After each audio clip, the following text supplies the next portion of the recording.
What was once a mundane chore feels a lot more like entering a battleground these days, with plastic shields separating supermarket cashiers and customers, marked lines on the floor showing people where to stand. But when it comes to food pantries, it's a lot harder to keep this kind of order. They're facing unprecedented demand, and as Stephanie Leydon tells us, many are located in facilities where social distancing is all but impossible. Here in Fall River, instead of exercise classes and after-school programs, the local YMCA is offering something far more basic: food.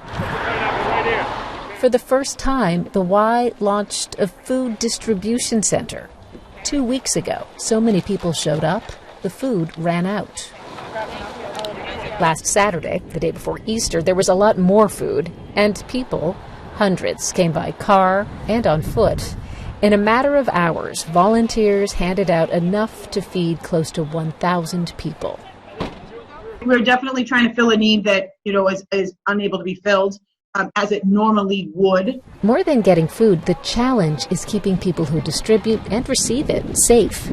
Several nonprofits in Fall River stopped serving meals and giving out groceries because they didn't have enough room to keep everyone at least 6 feet apart. One more!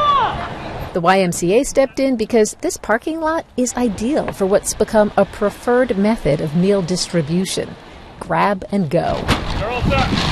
It feels like we're creating a new program every single week. At Arlington Eats, which normally allows people to come in and pick out what they want, a small crew of volunteers now do their best to fulfill an online grocery wish list. Volunteers then deliver the food directly to people's doorsteps. About 230 deliveries a week, a 35% increase in food requests. I got a phone call from a single mom who said, "I used to volunteer for you and now I need food." So we anticipate that, of course, as this crisis goes on and more people are unemployed, that we're going to see a lot of new faces.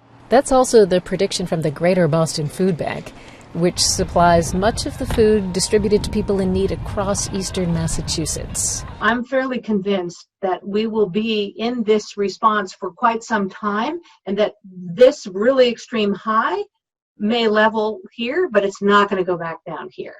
It's going to go to something else. A time when more people may need help with something as basic as getting food. Stephanie Leydon, WGBH News.